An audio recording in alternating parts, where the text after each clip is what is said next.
कबीर साहब की विशेषता यह है कि वे सीधे इंसान से बात करते हैं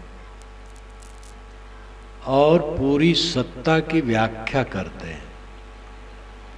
कुछ आरोपित नहीं करते हैं, ऊपर से लादते नहीं हैं, किंतु जो कुछ आज तक लादा गया है उसको हटाते हैं और जो तथ्य है उसका उद्घाटन करते हैं। ये कबीर की सबसे बड़ी विशेषता है। दुनिया में जितने संत हुए, ऋषि मुनि हुए, पीर पैगंबर हुए, सबने समाज का हित किया है। सबने अपने अपने ढंग से रास्ता दिखाया है, लेकिन अलौकिकता की लादी लाद कर हमारा महापुरुष अवतार है, उसको नहीं मानोगे तो बिना सींग पूंछ के पशु हो, नास्तिक हो।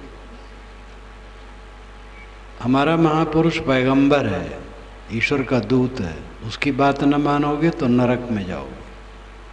हमारी किताब ईश्वर की रचना है, उसको नहीं मानोगे तो नरक होगा, नास्तिक हो जाओगे। ये सब डर संतों ने और मौलवियों ने दिया है। कबीर साहब इसका खंडन किया। इसको देना तो अलग, इसका खंडन उन्होंने किया। उन्होंने कहा है कोई ऐसा व्यक्ति नहीं है दुनिया में जो आया है कि वो विशेष रहा हो, मनुष्य रहा है, मनुष्यों में वो विशेष था। चाहे अवतार को हो, चाहे पैगंबर को हो, सब मनुष्य थे, कोई अलौकिक नहीं थे। दुनिया की सारी किताबें मनुष्यों की रचनाएं हैं। कोई एक किताब आकाश से आई होती तो उसकी बात सबको मानना पड़ता। दिल्ली से बना कानून पूरे भारत में लागू होता है। अगर कोई अलौकिक किताब आई होती तो संसार के सभी लोगों को बात मानना पड़ता, लेकिन ऐसा नहीं है। वेदों को मुसलमान ईसाई नहीं मानते हैं, कुरान को हिंदू नहीं मानते, ईसाई नहीं मानते हैं, बाइबल को हिंदू और मुसलमान नहीं मानते हैं, यहाँ तक कि पुरानी बाइबल को ईसाई पूरा नहीं मानते, और यहूदी तो नई बाइबल को छूना भी नहीं चाहते। इसलिए ज़रूरी है कि दुनिया की सभी किताबों का आदर किया जाए और सबको पढ़ा जाए और सबसे सार लिया जाए। कोई एक किताब आकाश से नहीं आई है, और दुनिया के जितने महापुरुष हैं सबका आदर किया जाए और सबसे अच्छाइयाँ ली जाए। कोई संप्रदाय आकाश से नहीं आया है। अपने संप्रदाय को आकाशी बताने की चेष्टा बहुत है, ये दादागिरी है। हमारा महापुरुष अवतार है, पैगंबर है, हमारी किताब ईश्वरी है और हमारा संप्रदाय ईश्वरी है। ये दादागिरी करने के लिए प्रपंच है, षड्यंत्र है। अगर आप श्रुतियों को देखें तो उपनिषदों में कहीं भी अवतारवाद की चर्चा नहीं। चारों वेदों में अवतारवाद की गंध भी नहीं, छह शास्त्रों में नहीं है, समस्त उपनिषदों में नहीं है। और ये कहीं नहीं कहा है कि ये किताब आकाश से आई है। चारों वेदों में एक लाइन मुझे नहीं मिली है जिसमें ये लिखा हो कि वेद आकाश से आया है और इसको जो नहीं मानेगा उसका नरक होगा, ऐसा कहीं नहीं। पीछे विकार पैदा हुआ है। और ये भी कि वेद में, ज्ञान में, कल्याण में अमुक वर्ग का अधिकार है, अमुक का नहीं है, ये भी वेदों में नहीं है। हजारों वर्षों से ब्राह्मण नामधारी कहते हैं कि वेदों में अधिकार द्विज का है, ब्राह्मण क्षत्रिय वैश्य का, उसमें खास ब्राह्मण का है। शूद्र कहे जाने वाला समाज का नहीं है, और स्त्रियों को बिल्कुल नहीं है। चाहे वो ब्राह्मण घर की स्त्री हो, उसको भी अधिकार नहीं। लेकिन ये बात चारों वेदों में कहीं नहीं है। मैंने तो अपने वेद की भूमिका में लिखा है, मेरी पुस्तक है वेद क्या कहते हैं, 700 पृष्ठों की है। 121 संदर्भों में चारों वेदों के सारे विषय आ गए हैं, और सरलता से हिंदी समझने वाले समझ सकते हैं। जब मैं उसको लिख रहा था तो एक सज्जन ने मुझसे कहा था कि आपकी सब पुस्तकें तो खूब चलती हैं, लेकिन ये जो वेद आप लिख रहे हैं ये कम चलेगी, क्योंकि ये गूढ़ विषय है। मैं जानता था कि चलेगी, परंतु उनको मैंने कुछ नहीं कहा। छपा, और 5 वर्षों में उसके 3 संस्करण निकले। किसी लेखक के जीवन में उसकी पुस्तक के अगर 3 संस्करण निकल जाते हैं तो विद्वान लोग उसको प्रशस्ति पत्र देते हैं, अभिनंदन करते हैं, सभा जुड़ाते हैं कि ये सौभाग्यशाली लेखक है, इसकी पुस्तक के 3 संस्करण निकल गए इसके जीवन में। और वेद का 5 वर्ष के अंदर में 3 संस्करण निकल गए, तो उन्होंने उसको आदर सब दिए, पंडित लोग भी दिए, महसूस किए। मैंने उसकी भूमिका में लिखा है, जितनी स्त्रियां वेद के मंत्रों की रचयिताएं हैं उनका नाम दिया है, और नाम के आगे वेद दिया है, और मंडल, सूक्त, मंत्र कि किन किन की ये रचयिताएँ हैं। 1 दर्जन से अधिक स्त्रियां हैं जो वेद मंत्रों की रचयिताएँ हैं, और अनेक शूद्र कहे जाने वाले लोग हैं जो वेद मंत्रों के रचयिताएँ हैं। जब शूद्र वेद रच सकते हैं, स्त्रियां वेद रच सकती हैं, तो पढ़ कैसे नहीं सकती हैं?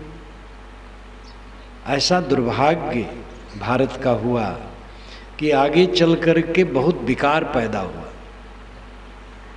और उसी विकार का परिणाम है कि करीब करीब 900 वर्षों तक भारत गुलाम रहा। और जैसे शरीर में पक्षाघात हो जाए, लकवा, तो शरीर निकम्मा हो जाता है, वैसे हिंदू समाज को लकवा हो गया। शूद्र कह करके एक बड़े खत्ते को पंगु बना दिया गया। वेद ही में नहीं, पढ़ने लिखने में भी उसका अधिकार नहीं है, ऐसा मान लिया गया। कबीर साहब ने डंका बजाया आज से 550 वर्ष पूर्व। उनके आए 608-9 वर्ष हो रहे हैं, और छुटपन से ही उन्होंने जो कहना शुरू किया, अद्भुत पुरुष थे। उनकी बुद्धि, उनकी निष्पक्षता, उनकी प्रतिभा, उनकी निर्णय की दृष्टि, साफ समझने की बात, कहीं भी लाग लपेट है ही नहीं। वे मनुष्य को मनुष्य कहते हैं बस, जाति नहीं। वो कहते काको कहिए ब्राह्मण शूद्र, किसको ब्राह्मण शूद्र कहा जाए? इसमें से जितने लोग बैठे हैं, कुछ लोगों के रक्त डॉक्टर के पास भेजा जाए और पूछा जाए, भाई किस किस जाति और वर्ण के रक्त हैं जरा बताओ, तो नहीं बता पाएगा। जाति और वर्ण के क्या लक्षण है? जाति का लक्षण है पैदा होना। जाति का अर्थ ही होता है पैदा होना। जाति संस्कृत भाषा का शब्द है, इसका अर्थ होता है पैदा होना। जिनकी पैदाइश एक है उनकी जाति एक है। बकरी से, सूअर से बच्चे नहीं होते, इसलिए उनकी जातियां अलग हैं। भैंसा से, वो गाय से बच्चे नहीं होते, इसलिए उनकी जातियां अलग हैं। लेकिन इस भूमंडल के किसी कोने के नर और किसी कोने की नारी से बच्चे होते हैं। इसलिए मनुष्य में 2 जाति नहीं है, एक जाति। कबीर साहब ने चाहा था कि मनुष्य मात्र का सभी दिशाओं में अधिकार हो और उसे कोई अछूत न कहे। और जब उन्होंने काशी में कहा होगा कितनी हलचल मची होगी। अभी अभी हमारे बचपन में छुआछूत और जात पात की भावना बहुत तेज थी, और उस जमाने में आज से 600 वर्ष पूर्व कितनी हलचल हुई होगी। लेकिन कबीर अद्भुत डरे नहीं, इतना उन्होंने ललकारा, और कि छिए लेत हो छींचा, तुमसे कहो कौन है नीचा। अय ब्राह्मणों, और के छूने से तुम पानी छिड़क के पवित्र बनते हो, तुमसे कौन नीचा है। ऐसा करना कोई मामूली बात नहीं है। और वह कबीर की सूझ, कबीर का अभियान 20वीं शताब्दी में कानून के रूप में बदल गया। जब भारत आज़ाद हुआ तो ये कानून बना कि भारत के सभी मनुष्य सभी दिशा में विकसित करने और पहुंचने के अधिकारी हैं। किसी का लड़का हो जज बन सकता है, मंत्री बन सकता है, डॉक्टर मास्टर बन सकता है, और किसी को कोई अछूत कहे तो दंडित हो सकता है। ये कबीर विचारों की सच्ची विजय है, क्योंकि कबीर की बात सत्ता की है, उनकी नहीं है। ये कबीर की विजय नहीं है, सत्ता की विजय, आप सब की विजय है। शूद्र कह करके 80% जनता को पंगु बनाया गया था। वे बोल नहीं सकते थे, शूद्र हैं। और कबीर साहब ने इतनी जबरदस्त वकालत की कि पंडित को चुप होना पड़ा। उन्होंने जो कुछ कहा साफ कहा, अंधविश्वास का खंडन किया। काहू के बचने फुरे, काहू करामाती, मान बड़ाई ले रहे हिंदू तुर्क जाति, बात ब्योते आसमान की मुद्दत निरानी, बहुत खुदी दिल राखते बूढ़े बिन पानी, कहें कबीर कासो कहो सकलो जगंधा, सांचे सो भागा फिरे झूठे के बंदा। कोई चमत्कार दिखा रहा है, कोई आकाश में उड़ रहा है, और दुनिया अंधी है, इसी में सब पड़ी है। साहब ने चमत्कार का खंड, सारा चमत्कार छल कपट है, चाहे किसी के नाम में जुड़ा हो। कबीर प्रेमियों ने कबीर के नाम पर ही चमत्कार जोड़ दिया, जो बिल्कुल विरुद्ध है। कबीर साहब ने चमत्कार का खंडन किया, चमत्कार होता ही नहीं है। भूत प्रेत, उन्होंने कहा ये ब्रह्मभूत सकल जग खाया, ये ब्रह्म मात्र का भूत सबको भटका दिया। अच्छे अच्छे पंडित कहते भूत होता है, कबीर ये समझ पाते हैं कि भूत नहीं होता है। अच्छे अच्छे पंडित को ग्रह दशा लगन मुहूर्त दबोचता है, कबीर को नहीं दबोचता है। कैसे अद्भुत थे कबीर। उनका बीजक आप मनन पूर्वक पढ़ें, सारा भ्रम कट जाएगा। मुझे तो अपना अनुभव है, सन 50 में मुझे कबीर पंथ का परिचय हुआ था। उसके पहले मैं कबीर पंथ नहीं जानता था। कबीर को जानता था कि कबीर महान संत है, और उनका भजन सुनता था। भजन गांव में जब गाया जाता था तो कबीर का भजन गाया जाता था। ये अद्भुत है। और मेरी माँ कबीर भजन गाती थी, रात में भजन गावे तो मैं बचपन में उसकी गोद में सुनूं जब होश में आया। ये अद्भुत बात थी। जिस परिवार में कबीर पंथ के नाम का पता नहीं था, और उस घर की एक महिला कबीर का भजन गाती थी, तो कबीर का भजन सुनता था। और ये सुनता था, जहाँ ब्रह्ममंडली में जाता था, लोग कहते थे कबीर के समान कोई संत हुआ ही नहीं। पंडितों के मुख से उनके बीच में मैं 20 बरस रहा। 20 बरस की उम्र के बाद गृह त्याग किया। 20 बरस तक हर वर्ष में अनेक ब्रह्म मंडली में जाना होता था। किसी के मुख से कबीर की निंदा नहीं सुनी। जब सुना, अरे कबीर के समान कोई हुआ नहीं। ब्रह्म मंडली में जब कोई गायक आ जाए तो लोग कहें भाई कबीर का भजन गाओ, कबीर का भजन गाओ, तो कबीर की उल्टवासी। तो इस प्रकार कबीर के विषय में मैं सुनता था, कबीरपंथी संतों से परिचय सन 50 में हुआ, 1950 में। तो मेरी चेष्टा जगी, भाई इनका मुख्य ग्रंथ कौन है? तो बीजक मूल मिला, काशी से छपा हुआ, जिसके छपाने वाले गोंडा जिला के नागेश्वर बख्श सिंह थे, सालपुर आश्रम के वे शिष्य थे। उसमें टिप्पणियाँ थी विचार साहब की, तो समझ नहीं पाऊँ, कुछ कुछ समझूँ बाकी नहीं समझूँ। फिर बीजक की टीका है कि नहीं खोजा तो मिल गई, एक आश्रम पर मिल गई, मुझे मिल गई। उसको मैं झोले में रख लिया, पढ़ने लगा, जहाँ जाऊँ उसको लिए रहूँ। पढ़ करके मुझे शुरुआत में डामाडोल मन हुआ, जिसको मैं मानता हूँ वो खंडित हो रहा है। मेरे इष्ट चार थे, राम, कृष्ण, विष्णु, शिव, ये चार की मैं उपासना करता था, संध्या उपासना करता था, राम नाम जप, ओम नमः शिवाय जप, ओम नमः भगवते वासुदेवाय जप, गायत्री जप, खूब रात दिन चलता था। लगन ऐसी कि अकेले में भगवान के लिए रोता था कि भगवान कब दर्शन दोगे। पुराण पढ़ता था, मानस और गीता पढ़ता था। बीजक पढ़ा तो लगा कि अरे जो बहुत मानता हूँ मेरी बात खंडित हो रही है। तो पारखी संतों से पूछता, क्या कबीर ही सबसे बड़े हुए और सब झूठे हैं? तो लोग कहे नहीं, घबराओ मत, मनन करो, समझो। 3 महीने में मेरा सब समाधान हो गया। मुझे भूत प्रेत लगते थे, ब्रह्म राक्षस लगता था।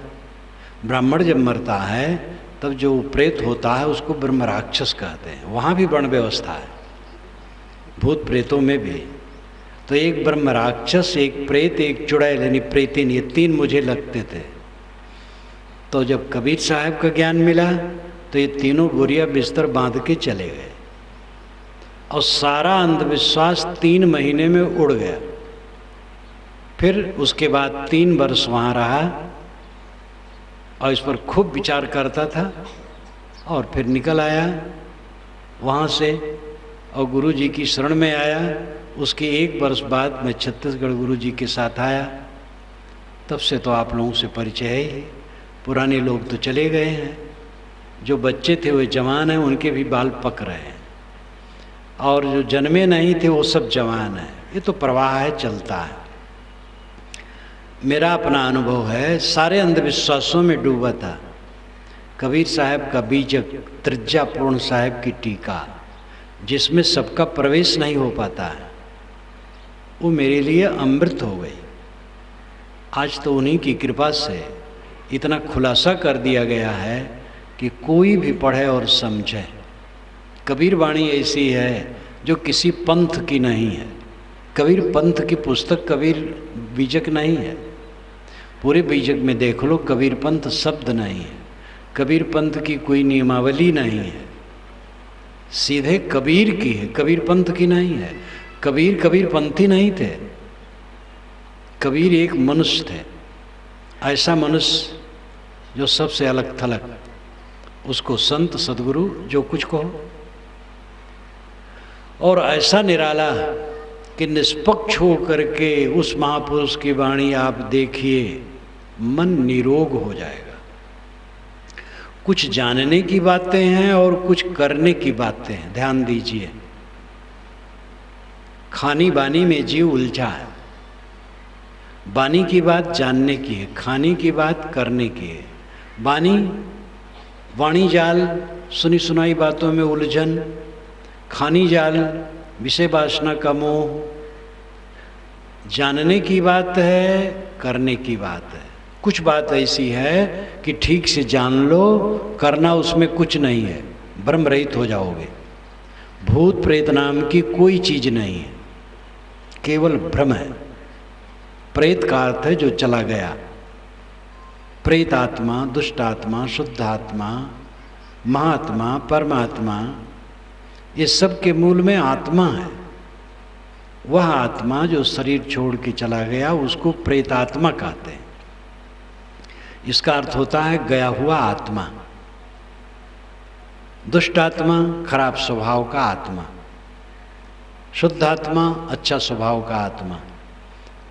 महात्मा इंद्रिय जित आत्मा, परमात्मा गुणातीत आत्मा, जीवन मुक्त आत्मा। तो प्रेतात्मा का अर्थ है गया हुआ आत्मा, देह छोड़ करके जो चला गया उसका नाम प्रेतात्मा। कोई योनि नहीं, वो किसी को सता नहीं सकता है, वो तो फिर देह धरता है बस। प्रेतिन कुछ नहीं, टोनही कुछ नहीं, टोनहा कुछ नहीं। दिशा शूल से कोई हान लाभ नहीं, दिशा शूल नाम की चीज नहीं है। अंग फड़कने से कोई हान लाभ नहीं होता है, वायु विकार से फड़कता है। छूछा घड़ा भरा घड़ा से कोई हान लाभ नहीं है। योगिनी दाहिने बाएं हैं, कुछ नहीं। ग्रह टेढ़ा है, झूठी बात है। ग्रह आप पर टेढ़ा है तो हमारे ऊपर सीधा कैसे है? खुले आकाश में जितने लोग बैठेंगे सबको सूरज की गर्मी बराबर लगेगी। ग्रह टेढ़ा है तो सब पर टेढ़ा होगा,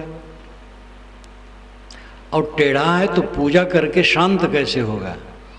पूजा करके एक जलते हुए बल्ब को बुझाया नहीं जा सकता है, स्विच ऑफ करना पड़ेगा। इसलिए ग्रह टेढ़ा है झूठ, और पूजा करके ग्रह शांत होता है ये भी झूठ। देहात में तो वास्तु का चक्कर नहीं है, क्योंकि देहात में बहुत धनी लोग नहीं रहते हैं, शहरों में बहुत धनी लोग रहते हैं। वास्तु का चक्कर आजकल खूब पड़ा है। वास्तु विज्ञानी नामधारी खूब बेवकूफ़ बनाते हैं धनियों को। मकान बन गया है, कोई मर गया, वास्तु विज्ञानी आएंगे, कहीं कोई और बात नहीं, केवल वास्तु में त्रुटि है। वास्तु कहते हैं जो बसाए, वास्तु संस्कृत भाषा का शब्द है। मकान सबको अपने में बसाता है, इसलिए उसको वास्तु कहते हैं। तो जरा दरवाज़ा गलत है, खिड़की गलत है, अमुक चीज़ गलत है, उसको तोड़वाएंगे, लाखों रुपए का नुकसान वास्तु विज्ञानी कर देते हैं, और फिर पूजा में धन ऐंठते हैं। ऐसे भी हैं जो कुछ नहीं तोड़वाते हैं, बड़े चतुर हैं। वो कहते हैं हम कील कर देंगे, बस सब ठीक हो जाएगा। तो कील करते हैं, पूजा करते हैं, और खूब पैसा का शोषण करते हैं। सभी घर में आदमी मरते हैं, सभी घर में ऊंच नीच स्थितियां आती हैं। महाराज राम को शाम को बताया गया कि सुबह राजगद्दी होगी, और सुबह उनको 14 वर्ष का वनवास दिया गया। लेकिन महाराज राम वशिष्ठ के पास भी नहीं गए कि महाराज जरा देखिए मेरा ग्रहदशा क्या मामला है, क्यों ऐसा हो गया, कोई पूजा करवा दीजिए, कुछ करवा दीजिए। कुछ नहीं गए, चल दिए, एकदम साफ व्यवहार। और उन्हीं के अनुगामी हम लोग हैं, नाती पोते हैं, भटक रहे हैं। राम 14 वर्ष का कठोर जीवन स्वीकारा, कांटे के पथ पर चले, पूज पुजव्वल नहीं किए। अंधविश्वास से ऊपर उठो। आपके ऊपर कोई कुछ कर नहीं सकता है। किसी को तकलीफ हुई, कोई मर गया, कोई बीमार हो गया, धन की हानि हो गई, जरा लगातार 2-3 कष्ट आ गया, तो बस ऐसे जादूगर आएंगे। जादूगर नहीं हुआ है, पुजारी हैं। वो कहेंगे कि कोई कुछ कर दिया है, और पूजने से शांत होगा। इसी छत्तीसगढ़ में एक पंडित जी की लड़की, धनी है वो, और धनी घर में लड़की भी गई, कई वर्ष हो गए बच्चे नहीं हुए। अब बच्चे न होना महादुर्भाग्य का लक्षण लोग मानते हैं। एक ठगा गए जो बने ठने थे। उन्होंने कहा कि कोई त्रुटि नहीं है, एक त्रुटि है, बहू के जेवर पर प्रेत बाधा है। जब तक प्रेत बाधा बहू के जेवर से उतारा नहीं जाएगा, इसको गर्भ नहीं रहेगा। और इतना वो प्रोग्राम से कहते हैं कि लोग फंस जाते हैं। अंत में उनके घर में गुप्त रूप से पूजा हुई, क्योंकि गुप्त ही बातें रखनी थी।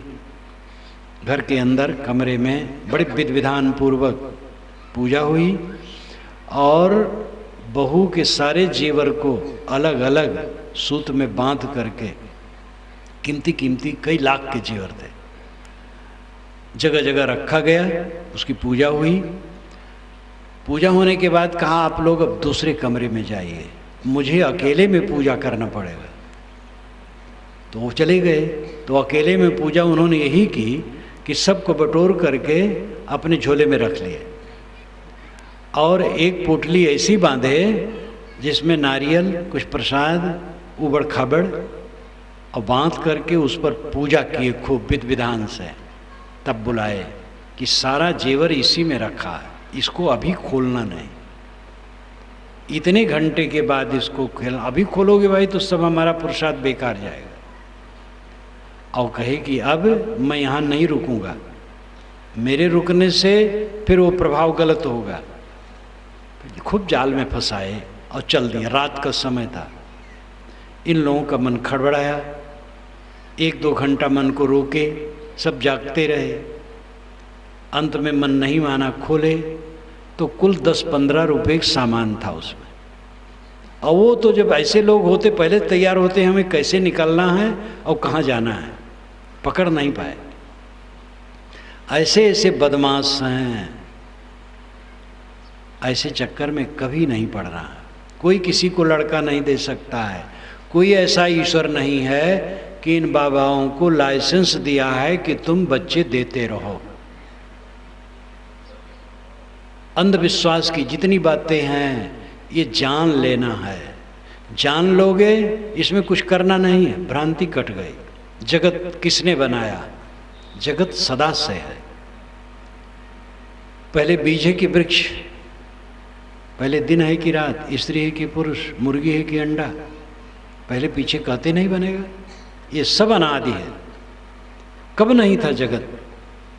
जड़ चेतन दोनों मूल हैं और मूल का मूल नहीं होता है।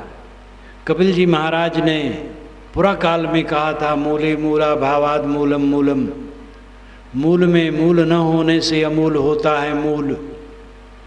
पेड़ की जड़ होती है, जड़ की जड़ नहीं होती है। जड़ और चेतन, प्रकृति और पुरुष, ये दोनों अनादि हैं। इनका रचयिता कोई नहीं और इनके गुणधर्मों से जगत भी अनादि अनंत है। जगन मीमांसा मेरी एक पुस्तक है जिसको मैंने करीब बहुत पहले लिखा था, 65-66 में। उसके कई संस्करण निकले। मैं समाधान करता था उस पर, तो मेरे संतों ने कहा इसको आप लिख दीजिए तो लोग पढ़ करके भी समाधान कर लेंगे। तो अब लिखा। उसमें वेद, कुरान, बाइबल, विकासवाद और लैमार्क डार्विन की थ्योरी, देश विदेश के विद्वानों के उदाहरण दे करके समझाया गया। छोटी पुस्तक है जगन मीमांसा। जगत सदा है, सदा रहेगा, इसको कोई बनाया नहीं है। बनता बिगड़ता है उसके गुणधर्मों से। इसको समझ ले, भ्रांति कट जाएगी। पानी कैसे बरसता है? पानी हवन करने से नहीं बरसता है। जब पानी नहीं बरसता है तो कितने पंडित लोग हवन करवाते, कितने कीर्तन करवाते हैं, कितने मौलवी नमाज अतिरिक्त पढ़ते हैं। पानी बरसाने वाला सो गया है। पानी जिससे बरसता है वो जड़ प्रकृति है, उसको ज्ञान नहीं है, स्वभाव है। गोस्वामी जी ने भी कहा है, नाथ सहज इनकर जड़ करणी। ये पृथ्वी जल वायु की सहज करणी है, ज्ञानपूर्वक करणी नहीं है। हवा चलती है तो समझ के नहीं चलती है, स्वभाव से चलती है। पानी बहता है तो समझ के नहीं बहता है, स्वभाव से बहता है। पानी बरसने की जितनी योग्यता होगी उतनी योग्यता होने पर पानी बरसेगा। नहीं योग्यता होगी नहीं बरसेगा। कोई सचैतन्य पानी नहीं बरसाता, कोई देवता पानी नहीं बरसाता है, कोई जानदार ईश्वर भगवान पानी बरसाए तो वो समझ के बरसाए। सूखा नहीं होगा, दाहा नहीं होगा। वो खेत में बरसा देगा, सड़क पर नहीं बरसाएगा, क्योंकि सड़क पर कीचड़ हो जाता है। कोई सचैतन्य बरसाएगा तो ऐसा करेगा। पानी बरसने के जितने कारण हैं जड़ हैं। भूचाल कैसे आती है? नादिया बैल के सींग पर पृथ्वी रखी है तो एक सींग से जब दूसरी सींग पर वो बदलता है तब भूचाल आ जाती है। तो कहते हैं कच्छप के पीठ पर रखी है पृथ्वी। उनको जब खुजलाहट होती कच्छप भगवान को तो थोड़ा खुजलाते हैं तो पृथ्वी सरक जाती है, बस भूचाल आ जाती है। ऐसे भी पुराण है जिसमें लिखा है कि पाताल में परियां जब जोर से नाचती हैं तब भूचाल आ जाता है। ये सब लाल भुजक्कड़ी कहानी, लाल भुजक्कड़ी कहानी।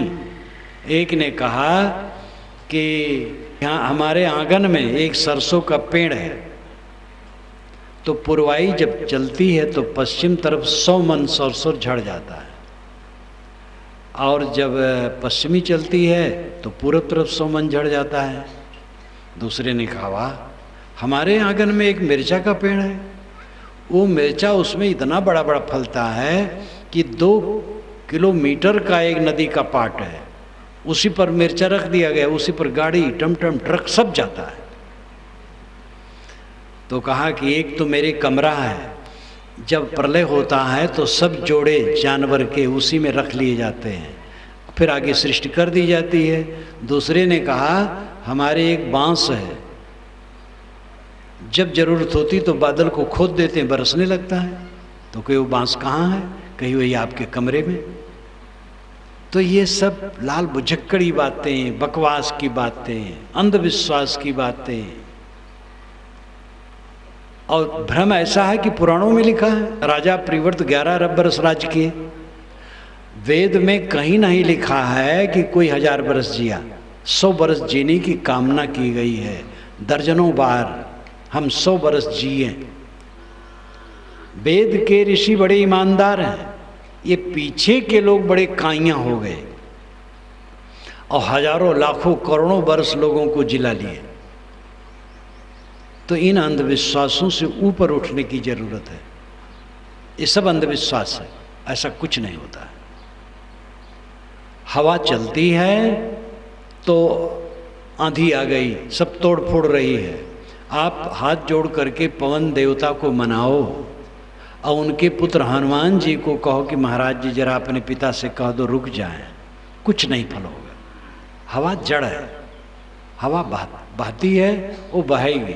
बाढ़ आवे तो वरुण देवता की उपासना न करो, अपनी जान बचा करके भागो वहाँ से, नहीं तो डूब जाओगे। तो इतना कि आग लग जाए, आग सबसे बड़ा देवता है वैदिक दृष्टि से। अग्निमीली पुरोहितम यज्ञ से वेद का पहला मंत्र है, अग्नि से शुरू होता है। आग लग जाए और कोई कहे हे अग्नि देवता शांत हो जाओ, और उसमें थोड़ा घी अच्छत भी डाले उनके तृप्ति के लिए, तो आग और बढ़ेगी।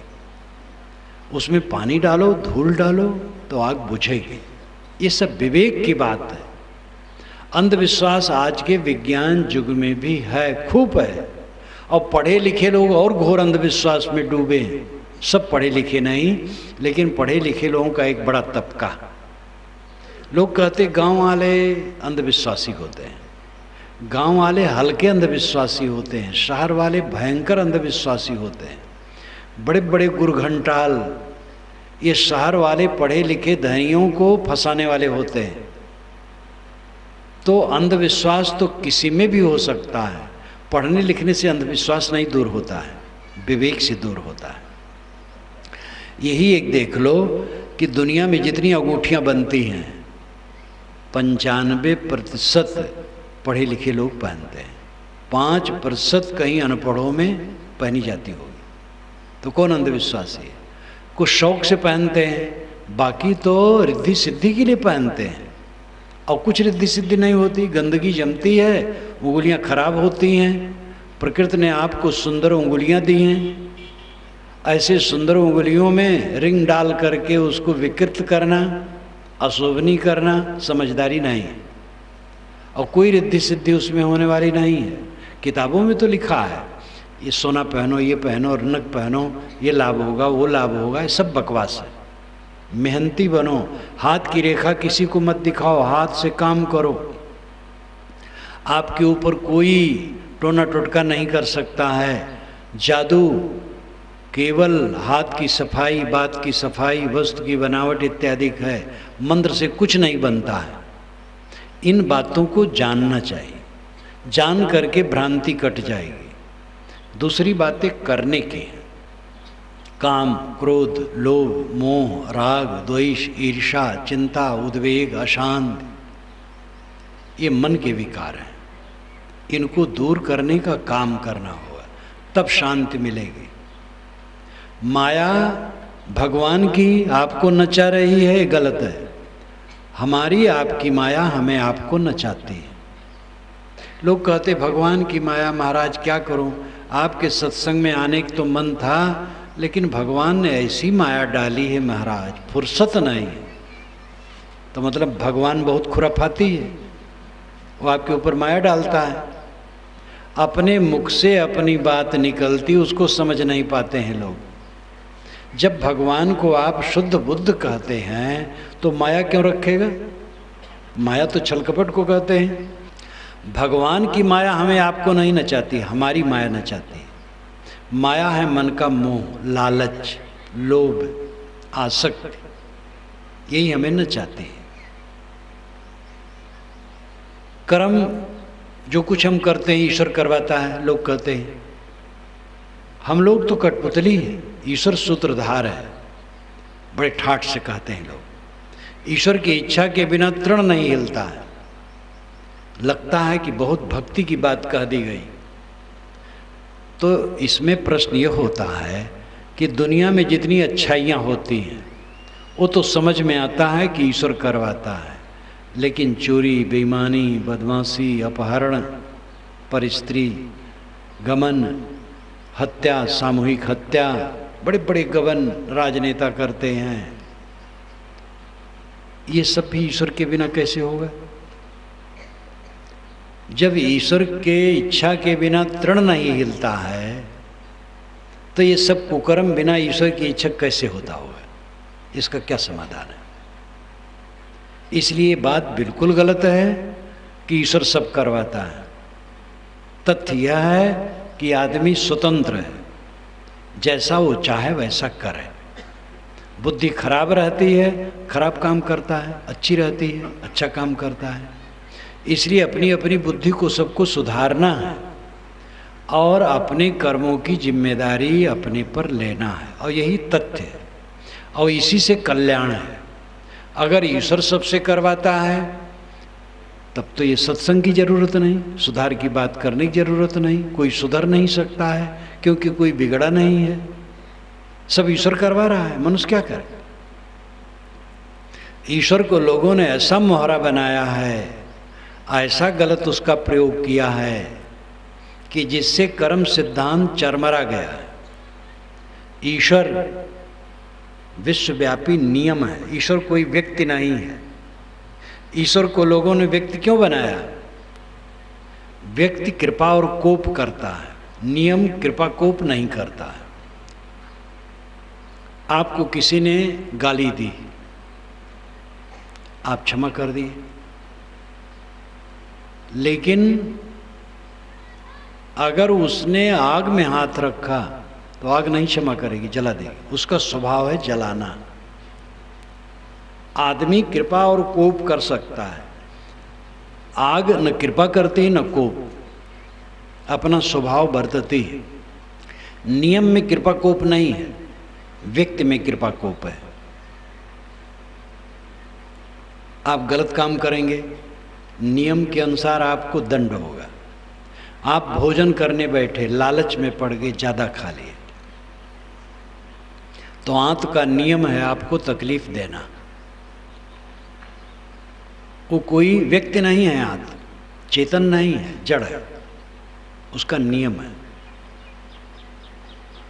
किसी को आपने गाली दी, वो क्षमा कर सकता है, लेकिन पेट में भोजन ज़्यादा डाला तो पेट नहीं क्षमा करेगा। वो नियम है वहाँ का, दुख देगा। गलत काम किए मन खराब होगा, अच्छा काम किए मन अच्छा होगा। नियम ईश्वर है, नियम को पहचानो और नियम से चलो। लेकिन नियम से लोग कतराते हैं, व्यक्ति ईश्वर की कल्पना कर लेते हैं। ईश्वर एक व्यक्ति है जो प्रार्थना और लड्डू बहुत पसंद करता है। उसकी प्रार्थना कर लो तो खुश हो जाता है और लड्डू चढ़ा तो खुश हो जाता है। बस लड्डू चढ़ा दो, प्रार्थना कर दो, चाहे जितना कुकर्म किए वो क्षमा कर देगा। ये जाल फैलाया गया, धार्मिकों ने फैलाया। 18 पुराण और महाभारत इन 19 जिल्दों में से निकाला जाए तो 40,000 श्लोक निकलेंगे जो सस्ते नुस्खे देते हैं। गंगा में नहाओ पाप कट जाएगा। नर्मदा का नाम लेते ही मोक्ष हो जाता है। कोई नर्मदा का नाम ले और उसके बाद उसके चित्त में राग द्वेष नहीं रह जाए तो मान लिया जाएगा कि मोक्ष हो गया। गंगा में से स्नान करके निकले और उसके अंदर में क्रोध काम लोभ मोह न रहे तो मान लिया जाएगा गंगम नहाने से पाप कट गया। गंगम नहाने के बाद भी वही हरकत है, नर्मदा में नहाने के बाद भी वही हरकत है, तो कैसे पाप कट गया? प्रयाग में जो मुंडन करा ले उसका मोक्ष हो जाता है। कितना सरल काम है, 1,000 रुपये से ज़्यादा नहीं लगेगा। आप यहाँ से जाइए, सारनाथ से रिजर्वेशन करवा लीजिए, रायपुर बैठिए, इलाहाबाद उतरिए, मुंडन करा लीजिए, लौट आइए, बस मोक्ष। 1,000 रुपये से कम ही लगेगा। कैसी धांधलेबाजी!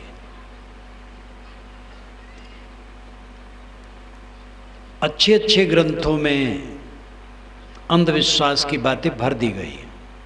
जनता सोचती है संस्कृत में लिखा है, देव भाषा में लिखा है, ऋषि मुनि लिखे हैं, झूठ कैसे बोलेंगे? गोस्वामी जी ने तीर्थों की बड़ी महिमा की।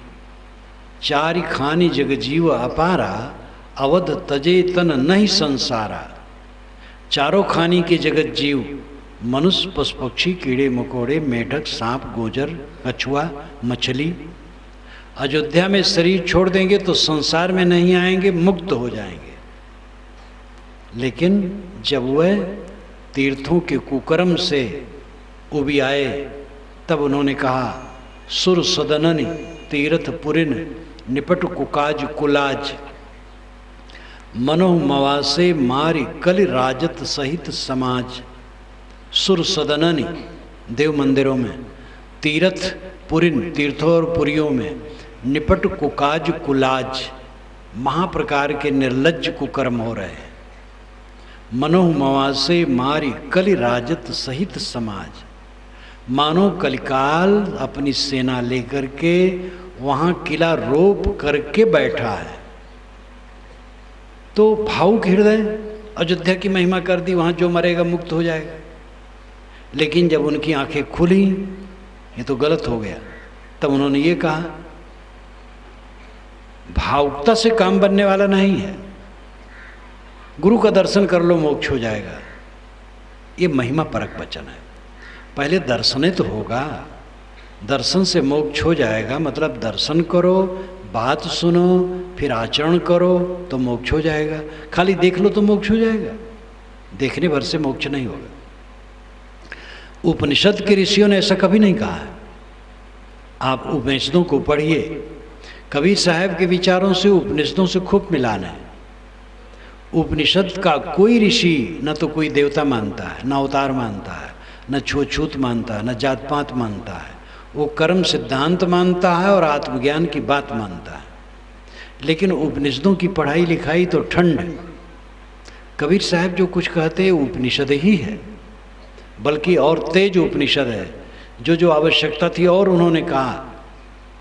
जाति वर्ण को लेकर के उपनिषदों में तर्क नहीं दिया गया, जात पात तो माना नहीं गया, लेकिन तर्क नहीं दिया गया।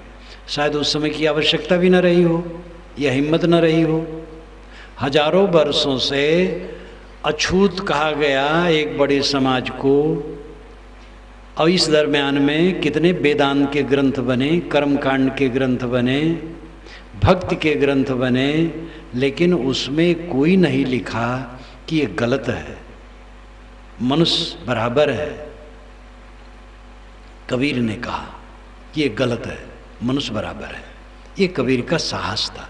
और सत्य का उपासक वही हो सकता है जो कुछ न चाहे।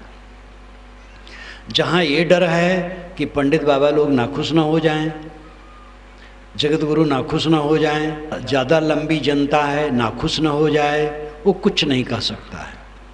जिसे किसी का डर नहीं, कुछ चाहिए नहीं, सत्य कहना है, सत्य में रहना है, वही सत्य का उपासक हो सकता है।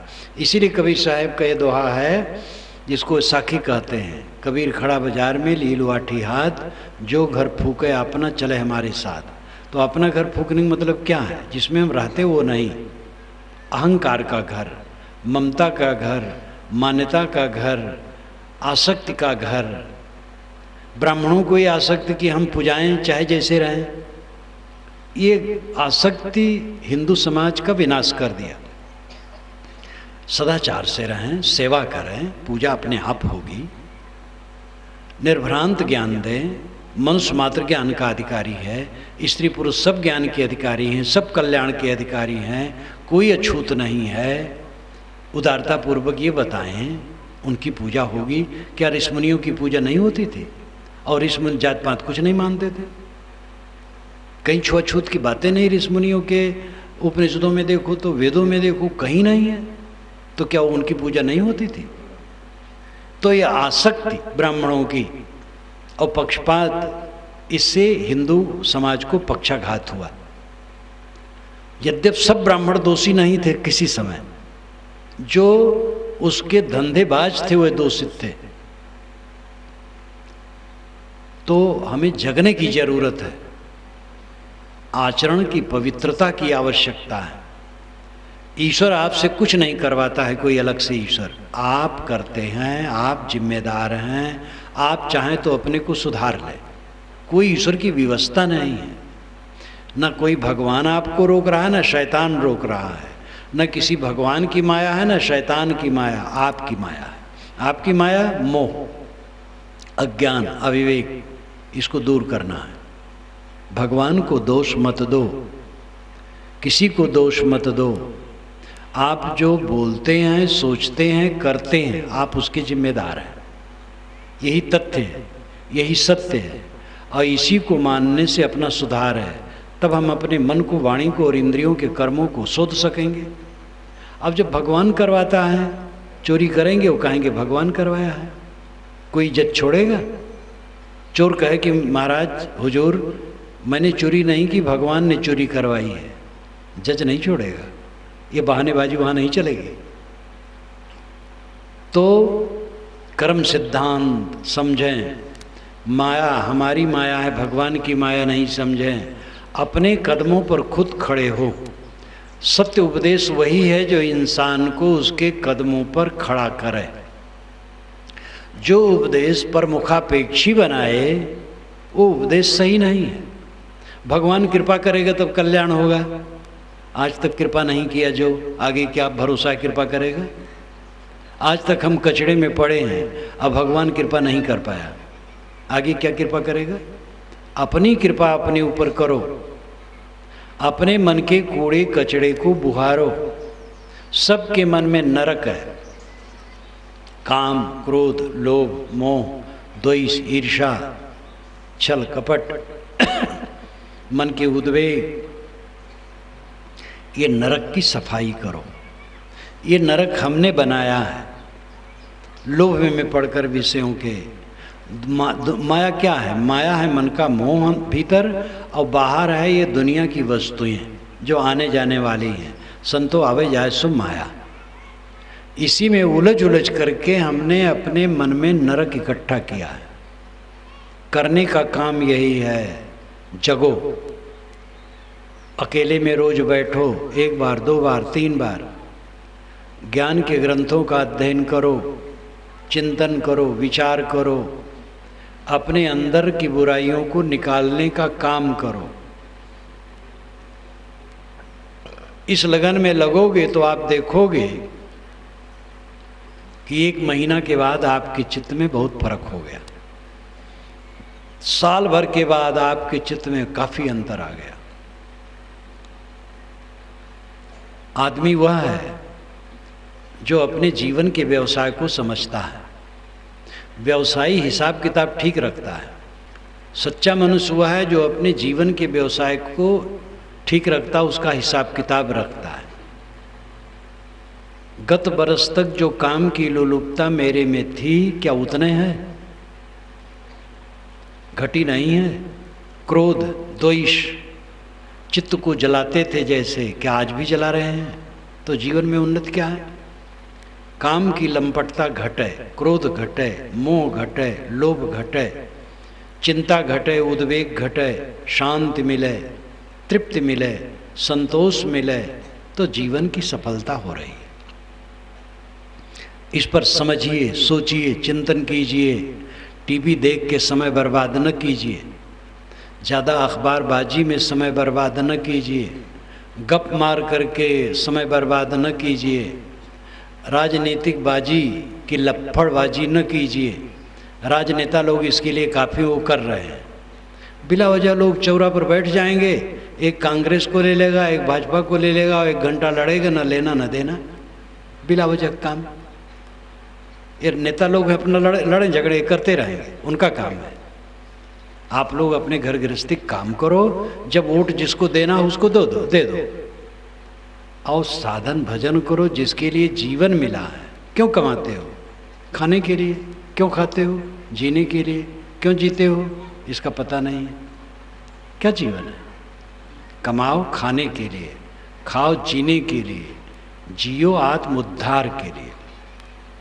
ये रहेगा नहीं कुछ, सदा न रहा है, सदा न रहेगा, जमाना किसी का नहीं चाहिए, दिल दुखाना किसी का। हमारे सामने के कितने लोग उठ के चले गए। हमारा भी शरीर आजकल पानी की बुलबुली की तरह फूट जाएगा।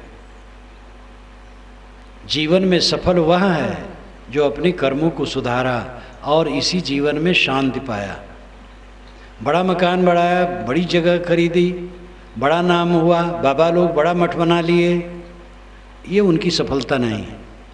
मन की पवित्रता, मन की शांत, मन की निर्भयता, मन की तृप्ति, ये जीवन की सफलता है। आत्मन्येवात्मना तुष्ट स्थित प्रज्ञस्तदोच्यते।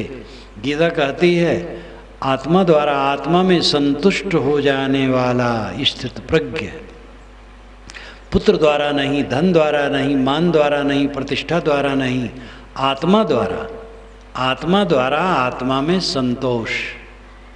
और ये साधन भजन से संभव है। आप लोगों की ये बड़ी त्रुटि है कि आप लोगों में से बहुत कम लोग हैं जो बैठते हैं सुबह शाम, बैठते ही नहीं। ब्राह्मणों में संध्योपासना का विधान था, द्विजों में, वो भी उन्होंने खाली द्विजों के लिए रखा, ब्राह्मण क्षत्रिय वैश्य के लिए, बाकी के लिए नहीं रखा। मुसलमानों में नमाज सबके लिए है, लेकिन ये पंडितों की लीला ऐसी खराब हुई करीब 3000 वर्षों से, आज से पूर्व, कि ये क्या इनकी बुद्धि हो गई है, हर बात में भेदभाव। ब्राह्मण क्षत्रिय वैश्य संध्योपासना करें, चलो 3 तो करें, आज ब्राह्मण भी नहीं करते हैं। मुसलमान तो नमाज बहुत पढ़ लेते हैं, लेकिन पंडित लोग संध्योपासना करने वाले कम हैं। वस्तुतः मानव मात्र को संध्योपासना करनी चाहिए। 4 संध्याएं होती हैं। संध्याएं समय का संधि काल है। सुबह, रात बीत गई और दिन आया तो ये सुबह का संध्या है।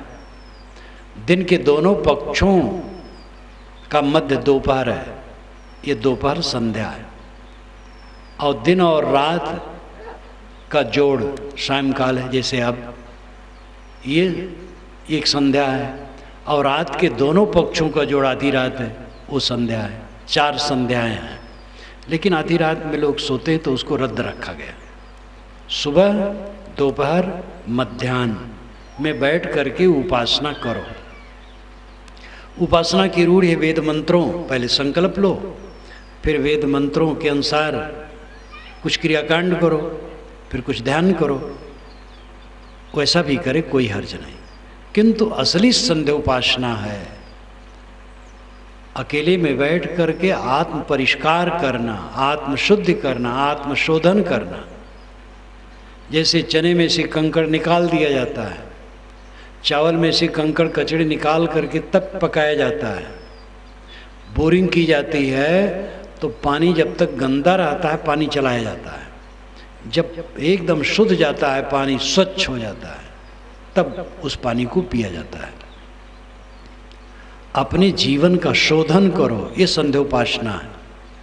निरंतर चित्त निर्मल होता जाए, विकार विहीन होता जाए, संतोष होता जाए, ये जीवन की सफलता है। इस काम को करो, ये करने की चीज़ है। मैंने आपसे कहा था कि कुछ समझने की बात है और कुछ करने की बात है। भूत प्रेत जादू टोना जंतर मंतर ग्रह लगन मुहूर्त दिशा शूल शकुन अपशकुन मंत्र तंत्र से कुछ बनाने की बात और ग्रह टेढ़ा है या बहुत सारी बातें, ये सब समझ लो, ये भ्रांतियाँ उड़ जाएंगी। लेकिन दूसरी बात, जो मन इंद्रियों के विकार हैं, ये समझने से नहीं खत्म होंगे, इनको काटना पड़ेगा साधना द्वारा। और इसमें लगो, भ्रांत से रहित रहो, सदाचार संपन्न हो। आप लोगों के लिए शुभकामना है। मैं अपनी वाणी को विराम देता हूँ।